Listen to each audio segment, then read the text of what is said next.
की YouTube channel की online classes में आपका स्वागत करता हूँ। हमने इससे गत वीडियो में जो तृतीय अध्याय पढ़ा था विश्व जनसंख्या वितरण घनत्व एवं वृद्धि, इसके हम फर्स्ट टॉपिक पर डिस्कस कर चुके हैं, जिसमें हमने विश्व की जनसंख्या के बारे में पढ़ा था। जिसमें हमने यह पढ़ा था कि विश्व की जनसंख्या 2001 और 2013 के अनुसार कितनी है।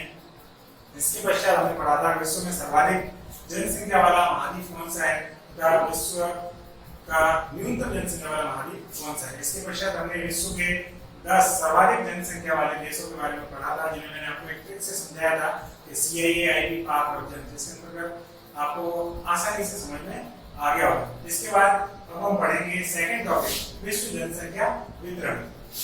यह टॉपिक जो है इसके अंतर्गत हमने यह वितरण वर्ड का सामान्य तात्पर्य समझा था कि वैसे लोग जनसंख्या वितरण घनत्व को एक ही मानते हैं, जबकि वितरण का अर्थ अलग होता है। वितरण का अर्थ होता है जनसंख्या के किसी क्षेत्र पर फैलाव से, यानी जनसंख्या का क्षेत्रफल की कोई सीमा नहीं हो, लेकिन उसकी जनसंख्या निश्चित हो, यानी परिमाणात्मक हो। इसे हम पढ़ेंगे कि विश्व जनसंख्या वितरण की दृष्टि से विश्व को 4 क्षेत्रों में बांटा गया है। 4 क्षेत्र हैं। नंबर 1 सघन जनसंख्या के प्रदेश, नंबर 2 सामान्य जनसंख्या के प्रदेश, नंबर 3 है विरल जनसंख्या के प्रदेश और नंबर 4 है अति न्यून जनसंख्या के प्रदेश। विरल का मतलब न्यून होता है यानी कम, और ये होता है अधिक कम। सघन का मतलब बहुत घना यानी उच्चित, यानी बहुत पास पास। जैसे भारत, पाकिस्तान, बांग्लादेश ये सब देश में है, और जापान जैसे देश उच्चित रूप से यानी बहुत सघन रूप से बसे हुए हैं। इसके हम फर्स्ट टॉपिक को पढ़ते हैं डिटेल्स में, सघन जनसंख्या के प्रदेश। इस प्रदेश में विश्व के 5 प्रदेश आते हैं, यानी जो पूरे प्रदेशों को बांटा गया है, तो पूरी दुनिया के जो प्रदेश हैं उनको भी वापस अलग अलग बांटा गया है। तो सघन जनसंख्या प्रदेश के अंतर्गत 5 भाग या प्रदेश आते हैं, जहाँ सघन जनसंख्या और घनत्व भी अधिक पाया जाता है। यानी यहाँ जनसंख्या भी बहुत ज्यादा संख्या में और उनका घनत्व भी ज्यादा है, यानी प्रति वर्ग किलोमीटर भी उनकी संख्या बहुत अधिक है। जैसे हम समझे कि हमारा भारत देश है, बांग्लादेश है, पाकिस्तान है, जापान है, चीन है, इनके अंतर्गत जनसंख्या भी बहुत अधिक है और यहाँ लोग बहुत पास पास यानी प्रति वर्ग किलोमीटर के अनुपात में बहुत अधिक संख्या में रहते हैं। ये 5 प्रदेश मुख्य रूप से निम्नलिखित दिए गए हैं। नंबर 1 है पूर्वी एशिया, दूसरा है दक्षिणी एशिया, तीसरा है दक्षिण पूर्वी एशिया, चौथा है उत्तरी पश्चिमी यूरोप और 5वां है उत्तरी पूर्वी अमेरिका। मैं इसे आपको एक डायग्राम के हिसाब से हैंड मेड मैप के हिसाब से समझाऊं। अगर हम समझें कि जो उत्तरी अमेरिका जो है, उत्तरी अमेरिका हो गया, यहाँ पर दक्षिणी अमेरिका हो गया, इसके बाद में इस जगह पर यूरोप, फिर एशिया और इधर यहाँ पर हमारा भारत, ये अफ्रीका, और इधर अगर हम सामान्य तौर पर रफली उसको समझें, अगर यहाँ ऑस्ट्रेलिया, तो इस आधार पर हम समझें कि इसमें जो सारे क्षेत्र दर्शाए गए तो सघन जनसंख्या वाले अगर हम देश देखें पूर्वी एशिया, तो पूर्वी एशिया का मतलब यदि हम इस पूरे एशिया को मान लें यहाँ तक एशिया, तो इसको कहते हैं नॉर्थ, साउथ, ईस्ट, वेस्ट। तो इसमें जो ईस्ट यानी पूर्वी एशिया का मतलब हो गया जापान, और जो समुद्र के हिस्से का चीन है, इसके अलावा ताइवान है, ये सब इसके अंतर्गत आएंगे। फिर दूसरा हो गया दक्षिणी एशिया, दक्षिणी एशिया साउथ, इसके अंतर्गत ये इंडोनेशिया, भारत का कुछ हिस्सा इत्यादि ये सब देश इसमें आते हैं, श्रीलंका वगैरह। तीसरा आता है दक्षिण पूर्वी एशिया, तो हमारे भारत का कुछ हिस्सा दक्षिण पूर्वी एशिया में आता है, जिसमें बांग्लादेश हो गया, म्यांमार हो गया, ये सब देश इसके अंतर्गत आएंगे। फिर आता है चौथा उत्तरी पश्चिमी यूरोप। यूरोप ये वाला भाग है, यूरोप को 4 भागों में बांटे हैं, नॉर्थ, साउथ, ईस्ट, वेस्ट। तो इसके अंतर्गत हमने देखा उत्तरी पश्चिमी, तो उत्तरी पश्चिमी का मतलब ये हुआ यानी इसके अंतर्गत नॉर्वे, स्वीडन, बेल्जियम, इंग्लैंड इत्यादि ये सब, फ्रांस, इटली, जर्मनी, हंगरी ये सब देश आते हैं। फिर आता है 5वां उत्तरी पूर्वी अमेरिका। तो अमेरिका के अंतर्गत हम देखें ये हो गया नॉर्थ ईस्ट, ये हो गया नॉर्थ। तो नॉर्थ ईस्ट वाला जो हिस्सा है इसके अंतर्गत यूएसए, कनाडा जो है वो मुख्य तौर पर आते हैं। समुद्र के तट वाले हिस्सों पर इसमें सघन जनसंख्या पाई जाती है। इसमें हम आगे पढ़ेंगे। अब इसमें हम पढ़ रहे थे कि सघन जनसंख्या के प्रदेश के अंतर्गत मुख्य तौर पर 5 भागों में प्रदेशों को शामिल किया गया, जिसमें पहला प्रदेश था पूर्वी एशिया। मैंने अभी आपको ये सामान्य हस्तरेखा चित्र बना करके समझाया था। पूर्वी एशिया के अंतर्गत मैंने बताया था चीन, जापान, दक्षिणी कोरिया, ताइवान, हांगकांग जैसे देश आते हैं। इसके अलावा नंबर 2 दक्षिणी एशिया के अंतर्गत भारत, पाकिस्तान, श्रीलंका, बांग्लादेश और नेपाल जैसे देश आते हैं, जिनमें जनसंख्या बहुत ही सघन रूप से बसी हुई है। तीसरा दक्षिणी पूर्वी एशिया, यानी इन देशों के अलावा इन दोनों जो पूरे भाग हैं, पूर्वी एशिया, दक्षिणी एशिया के अलावा जो भी बचे हुए समस्त एशिया के देश हैं, वे सभी दक्षिण पूर्वी एशिया में आते हैं। इसके बाद में नंबर 4 उत्तरी पश्चिमी यूरोप। इसके अंतर्गत Great Britain, Germany, France, Italy, Spain, Holland, पुर्तगाल, स्विट्जरलैंड जैसे देश इसके अंतर्गत आते हैं। फिर आता है नंबर 5 पूर्वी उत्तरी अमेरिका। उत्तरी अमेरिका महाद्वीप का पूर्वी उत्तरी भाग, उत्तरी पूर्वी यूएसए और दक्षिण पूर्वी कनाडा।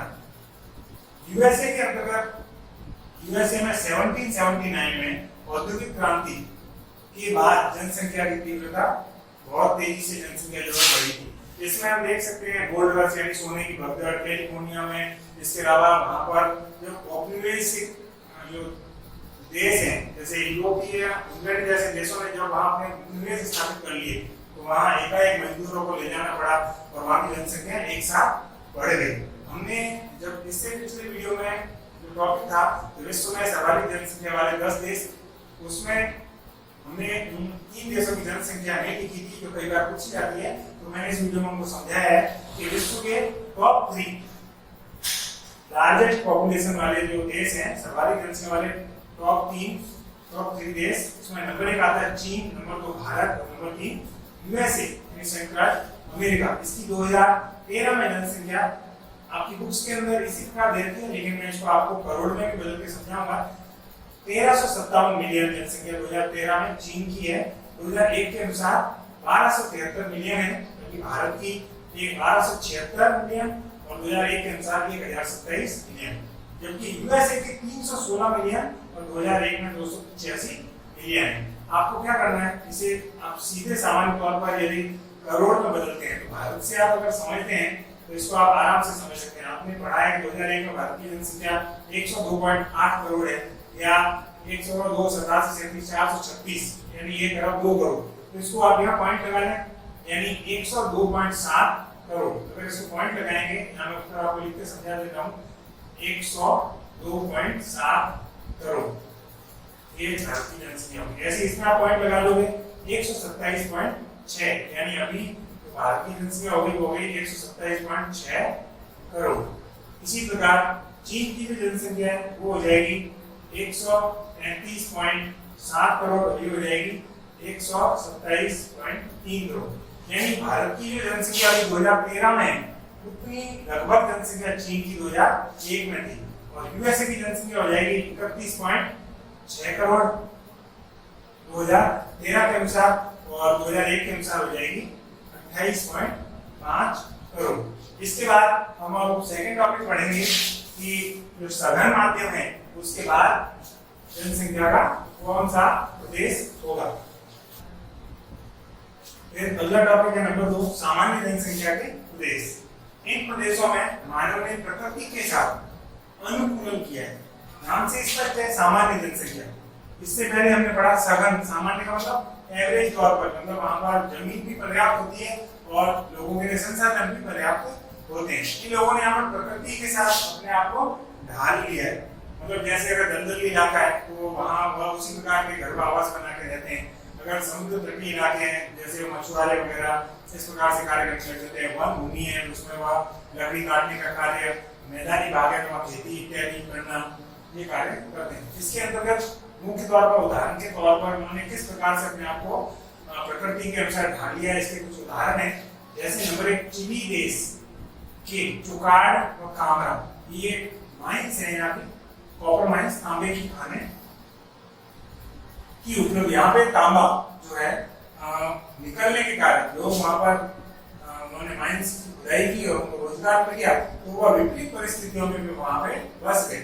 जैसे अगर किसी एक स्थान पर, जैसे मरुस्थलीय इलाका है हमारे राजस्थान के अंदर, जैसे बाड़मेर जैसलमेर के अंतर्गत हम देखते हैं कि वहाँ पे गैस का व पेट्रोलियम का खनन हो रहा है, तो सांदीवाला वगैरह, खवास वगैरह, ये कई जगह हैं, तो वहाँ पर अगर तेल के कुएं हैं, जैसे मंगला कुआं है बाड़मेर के पास बाड़मेर में, तो वहाँ पर एक तरीके से डेजर्ट एरिया, लेकिन फिर भी वहाँ पर लोग आसानी से बस गए।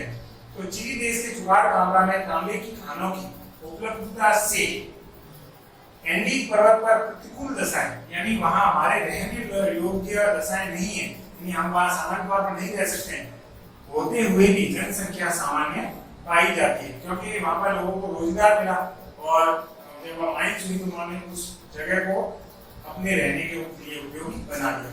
तो दूसरा उदाहरण कनाडा के यूरेनियम शहर, नाम से स्पष्ट है उस जगह में यूरेनियम निकलता है, इसलिए उस जगह का नाम ही यूरेनियम शहर हो गया। में यूरेनियम की उपलब्धता के कारण और पश्चिमी ऑस्ट्रेलिया में स्वर्ण खनन, यानी ऑस्ट्रेलिया एक म्यूटेंट लैंड है, मतलब ऐसी जगह है जो पूरी तरह से मरुस्थलीय है, तथा वहां पर वहां के जो जीव है उन्होंने भी अपने आप को बदल लिया। जैसे आप देखेंगे जिराफ है, इसके अलावा कंगारू है और कई शुतुरमुर्ग वगैरह जीव हैं वहां पर पाए जाते हैं, जिन्होंने अपने आप को प्रकृति के अनुसार अपने आप को ढाल लिया है वहां पे, क्योंकि उनके रहने लायक वहां पे वातावरण नहीं है। लेकिन पश्चिम ऑस्ट्रेलिया में सोने की खाने होने के कारण वहां पर जनसंख्या सामान्य पाई जाती है, क्योंकि लोगों को रोजगार मिलता है। फिर सघन जनसंख्या के प्रदेश के बाद सामान्य जनसंख्या प्रदेश फिर आता है नंबर 3, विरल जनसंख्या के प्रदेश। विरल का मतलब मैंने बताया था कम या न्यून, इससे अगला आएगा अति न्यून, यानी यहाँ पर जनसंख्या कम पाई जाती है। यह प्रदेश विश्व के 70% भाग पर फैला हुआ है, यानी अगर हम पृथ्वी को देखें तो लगभग 30% एरिया पर तो दूसरे हैं, बाकी 70% पर कौन सा प्रदेश पाया जाता है, वह है विरल जनसंख्या के प्रदेश। जबकि यहाँ विश्व की केवल 5% जनसंख्या निवास करती है। 5% पॉपुलेशन 70% जनसंख्या में रहती है, जबकि 95% जनसंख्या 30% जनसंख्या में रहती है। इसके बाद आता है इस क्षेत्र में उच्चावच का मतलब होता है भूआकृति एवं जलवायु की विषम परिस्थितियों के कारण यह जनसंख्या विरल पाई जाती है, यानी यहाँ तापमान अधिक रहता है। इसके अलावा यहाँ पर कई ऊबड़-खाबड़ पहाड़ है, कई मैदान है, कई मरुस्थल है, दलदली भूमि है, तो इस प्रकार से। फिर इसके बाद अगला टॉपिक आता है नंबर 4, अति न्यून। अगला टॉपिक है चौथा पॉइंट, अति न्यून जनसंख्या के प्रदेश। अब तक हमने इससे पहले 3 टॉपिक पढ़े हैं। पहला है सघन, दूसरा है सामान्य और तीसरा है न्यून या विरल, और चौथा है अति न्यून। अति न्यून जनसंख्या प्रदेश इस क्षेत्र में अति शीत या उष्ण मरुस्थल, यानी यहाँ पर बर्फीले स्थान जैसे ग्रीनलैंड है, उष्ण मरुस्थल है, जैसे हमारा थार का मरुस्थल है, अटाकामा मरुस्थल है, इसके अलावा गोबी का मरुस्थल है, जैसे थार का मरुस्थल। यहाँ पर व्यक्तियों के रहने योग्य वातावरण नहीं होता है, न यहाँ जलवायु उनके योग्य है, न पेयजल की समस्या रहती है, वनस्पतियां नहीं पाई जाती हैं, कृषि भी नहीं कर सकते हैं, परिवहन भी सुगम नहीं होता है। इसी प्रकार जैसे शीत प्रदेश है, जैसे नॉर्वे, स्विट्जरलैंड जैसे देश है, उनके पास में ग्रीनलैंड है, आइसलैंड है, वहाँ बर्फीला पूरा क्षेत्र पाया जाता है, वहाँ कृषि संक्रमण नहीं है। जैसे साइबेरिया है, साइबेरिया के अंतर्गत एस्किमो जनजाति निवास करती है। इसके अलावा अलास्का इत्यादि प्रदेश है, उनमें जनसंख्या अति न्यून पाई जाती है या बिल्कुल विरल न के बराबर पाई जाती है। इसके अलावा उच्च धरातलीय पर्वतीय क्षेत्र जैसे ऐसे प्रदेश हैं जहाँ पर ऊंची पर्वतमालाएं स्थित हैं, जिनमें जाना दुर्गम होता है, वहाँ पे भी अति न्यून जनसंख्या पाई जाती है। विश्वत रेखीय वर्षा वन्य आर्द्र, ये घने जंगल होते हैं, यहाँ पर बारिश होती रहती है, जिसके कारण यहाँ कई सरीसृपों की प्रजातियां पाई जाती हैं। वह मच्छर इत्यादि पैदा होने के कारण यहाँ मलेरिया जैसी गंभीर बीमारियां फैल जाती है, जिससे जनसंख्या जो है अधिक बढ़ नहीं पाती है। तो विश्व रेखीय वर्षावन जो है आर्द्र वन, वहाँ पे भी जनसंख्या अति न्यून पाई जाती है। तथा मध्य अक्षांशीय मरुस्थलीय प्रदेश सभी महाद्वीपों के पश्चिमी हिस्से उनमें भी जनसंख्या अति न्यून पाई जाती है। हर एक महाद्वीप के पश्चिमी भाग पर, यानी जैसे अगर मान लीजिए हम देखें कि भारत है, तो भारत का जो आगे का हिस्सा है, जिस हिस्से में पाकिस्तान भी आता है, तो भारत ज्यादा हुआ थार का मरुस्थल पाया जाता है। ऐसे ही अफ्रीका मरुस्थल जो है उसके पश्चिमी हिस्से में यहाँ पर कालारी मरुस्थल पाया जाता है, यहाँ पर जो है वह सहारा डेजर्ट पाया जाता है। इसी प्रकार से यहाँ पर जो ये पश्चिमी भाग है, इनके अंतर्गत वर्षा इत्यादि की मात्रा पहुंच नहीं पाती है, यह क्षेत्र सूखे रह जाते हैं, तो ये क्षेत्र जो है वह मरुस्थलीय प्रदेश कहलाते हैं। यहाँ पे कई 11 किलोमीटर लंबा रेत का पूरा जो भाग होता है, उसमें परिवहन भी मनुष्य के योग्य नहीं होता है। इसके अलावा वह कृषि कर सकता है, पेयजल की समस्या होती है। अगर जल भी मौजूद होता है तो वह खारेपन के रूप में होता है। जैसे हमारे भारत में हम देखें, राजस्थान के पश्चिमी इलाकों में पाई जाने वाली झीलें, जिनका जल खारा होता है। तो ये सारे प्रदेश जो है वो अति न्यून जनसंख्या के प्रदेश में आते हैं। यहाँ पर जनसंख्या के अति न्यून होने का कारण सबसे इम्पोर्टेंट 2 टॉपिक है इसमें। एक तो है वहाँ की विषम जलवायु और दूसरा है धरातल की कठोरता, यानी वहाँ की जो जलवायु क्लाइमेट है वो मनुष्य के रहने के योग्य नहीं होता है, और वहाँ का जो भूभाग है, यानी उच्चावच भूआकृति है, वो भी मनुष्य के रहने के योग्य नहीं है। अतः वहाँ पर अति न्यून जनसंख्या पाई जाती है। हम ये जो टॉपिक पढ़ रहे हैं वो विश्व जनसंख्या वितरण है, जो कि हमारे अध्याय का सेकंड भाग है। पहला टॉपिक हमने पढ़ा विश्व जनसंख्या। इसके अंतर्गत अब हम चार्ट बना के समझेंगे कि जनसंख्या वितरण को प्रभावित करने वाले कारक मुख्य तौर पर कौन कौन से हैं।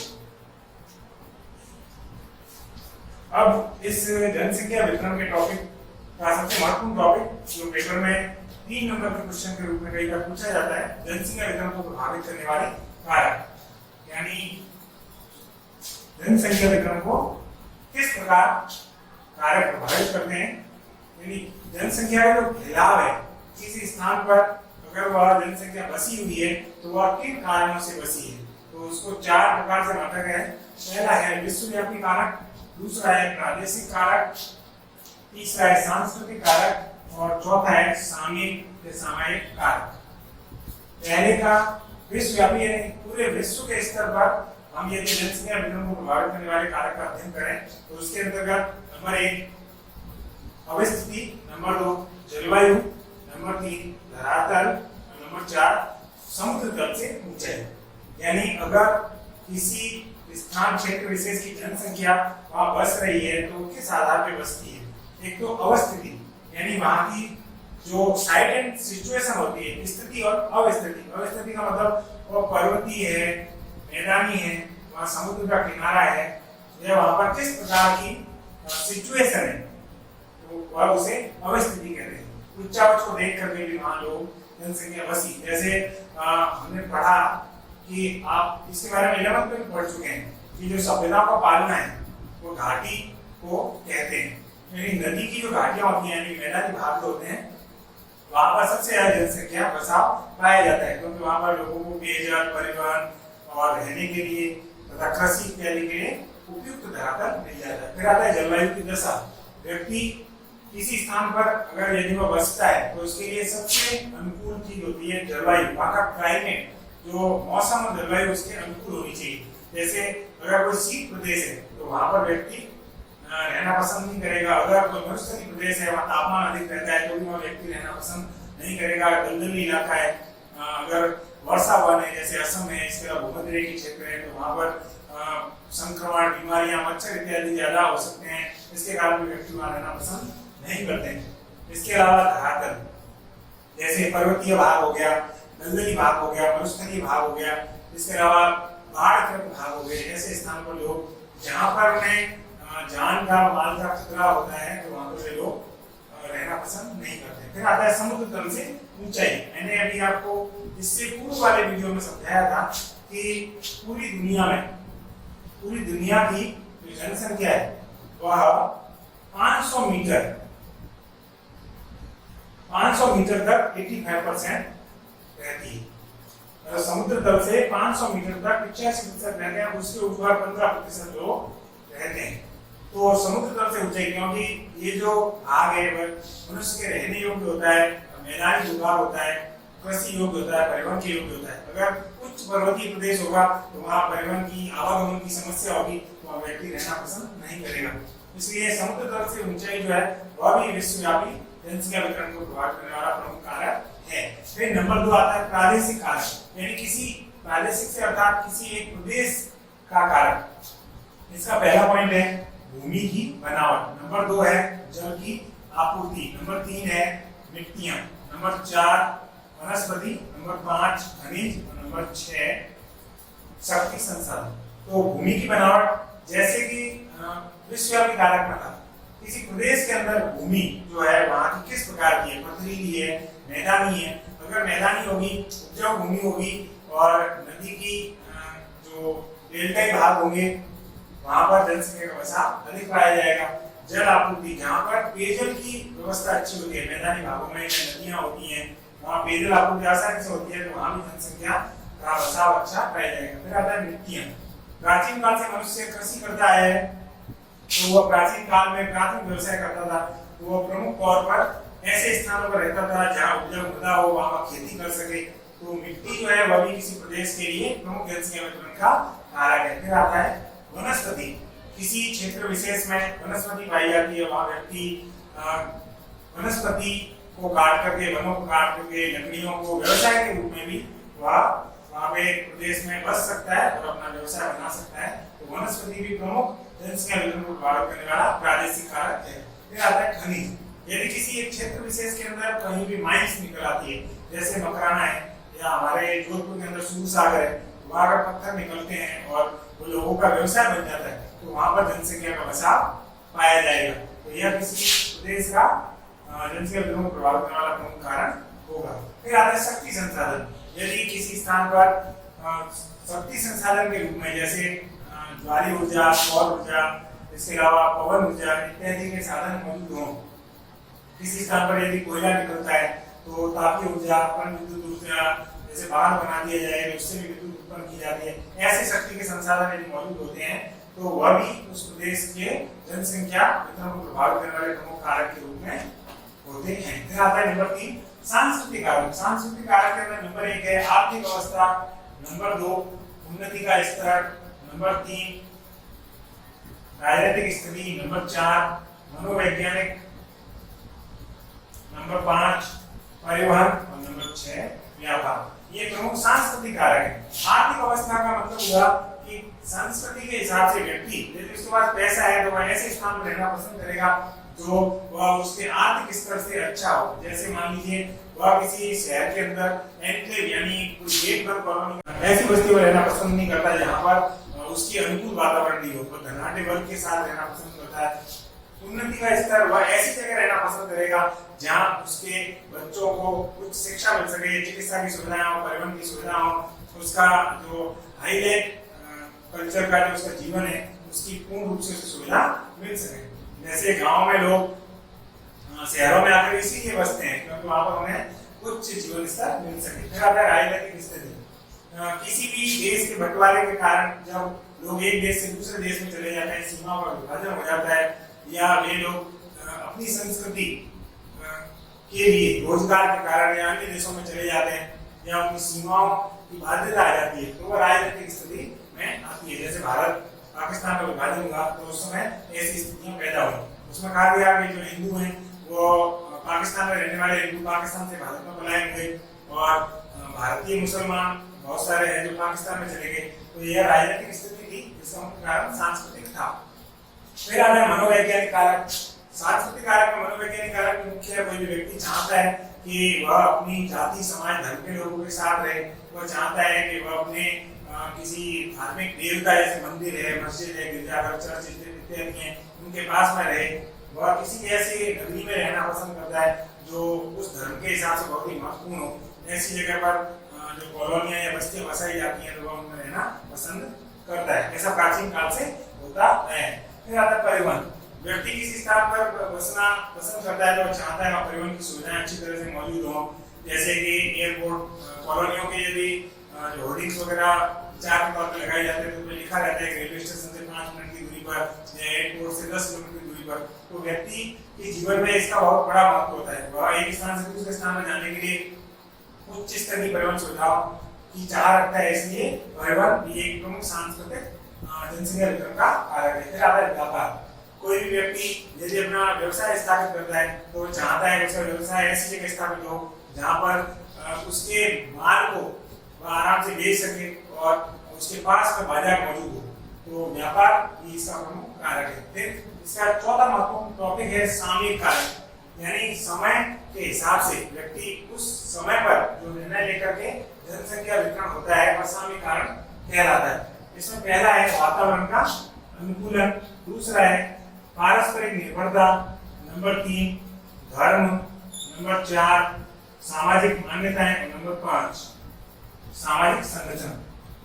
कोई भी व्यक्ति वातावरण का अनुकूलन अपने आप को ढाल लेता है, यानी वह अगर किसी शीत प्रदेश में रहना चाहता है तो वहां पर वह अपने घर को उसी प्रकार का बना लेता है जिससे उस मौसम में रह सके। मरुस्थलीय इलाके में रहता है तो वहाँ एसी का इस्तेमाल करके वो उस मौसम में भी आराम से रह सकता है। जिस प्रकार से शीत प्रदेशों में रहने वाले लोग अपने घरों को, जैसे एस्किमो इत्यादि साइबेरिया में रहने वाले लोग अपने घरों को इग्लू को इस प्रकार से बना लेते हैं कि वह गर्म रह सके, तथा मरुस्थलीय इलाकों में बनाने वाले लोग जैसे गड़ाल होती है झोपड़ी, उसको ऐसा बना लेते हैं गर्मी में भी ठंडा रहता है। तो उन्होंने अपने आप को उस वातावरण के अनुरूप ढाल लिया है। फिर आता है पारस्परिक निर्भरता, यानी वे जिस स्थान पर रहते हैं वे चाहते हैं कि एक व्यक्ति से दूसरे व्यक्ति तक उनसे वस्तुएं प्राप्त होती हैं, जैसे वो उसको अनाज दे देता है उसके बदले वो दूसरी चीजें प्राप्त कर लेता है। तो पारस्परिक निर्भरता के तौर पर व्यक्ति जैसे दो देश है तो एक दूसरे से इसी प्रकार का निर्भरतापूर्ण कार्य करते हैं जिससे वे एक दूसरे संपर्क में रह सके। फिर आता है धर्म। ज्यादातर देशों में आपने पढ़ा है कि व्यक्ति धार्मिक आधार पर बसे। जैसे हमारा भारत जो है पहले सनातन देश रहा है, वहाँ हिंदुओं की संख्या बहुत ज्यादा थी। इसके अलावा जैसे यरूशलेम है उसमें विभिन्न धर्म मान्यता के लोग आकर बसते रहे। फिर इसके अलावा समय समय पर वहाँ स्थितियाँ बदलती रही, कभी वहाँ पर ईसाइयों का शासन रहा, कभी वहाँ यहूदियों का शासन रहा। इसके बाद में सामाजिक मान्यताएं, व्यक्ति चाहता है कि वो अपने पूर्वजों की जमीन में रहे और उनसे जुड़ा रहे, धार्मिक कृत्य संस्कार उनके संतानों को मिलते रहे। तो व्यक्ति उस स्थान को छोड़कर अन्य स्थान पर जाता है लेकिन फिर भी अपने परिवार से जुड़ा रहता है, जिसमें सामाजिक मान्यताएं महत्वपूर्ण होती है। जैसे भारत और चीन के जो लोग हैं वो अपने पूर्वजों की मान्यताओं के कारण उनके जो स्थान है, जैसे पूजनीय स्थान होते हैं, उसको छोड़कर अन्यत्र जाना पसंद नहीं करते हैं। वो प्रवासी के रूप में जा सकते हैं लेकिन वह अपने देश को नहीं छोड़ना चाहते हैं। फिर आता है सामाजिक संरचना। हमारा जो समाज है वह एक दूसरे से गुथा हुआ है, यानी हम उसे छोड़ करके कहीं अन्यत्र नहीं जा सकते हैं, हमें वापस उसी के अनुरूप ढलना पड़ता है। तो सामूहिक कार्य में सामाजिक संरचना जो है वह भी एक बहुत महत्वपूर्ण योगदान देती है। तो प्रिय विद्यार्थियों, हमने ये टॉपिक पढ़ा तो आपकी अच्छी तरह से समझ में आया होगा और अगले वीडियो के अंदर हम इसमें विश्व की जनसंख्या का घनत्व पढ़ेंगे। हमने अब तक विश्व की जनसंख्या और वितरण को विस्तृत रूप में अध्ययन किया है। मुझे आशा है कि आपको अच्छी तरह से समझ में आया होगा। मैं आशा करता हूँ कि आप इसे अच्छी तरह से अपनी कॉपी के अंदर नोट कर लेंगे। हमारे चैनल से जुड़े रहने के लिए व नई अपडेट्स प्राप्त करने के लिए स्कूल के चैनल को लाइक करें, सब्सक्राइब करें और शेयर करें। धन्यवाद। जय श्री राम।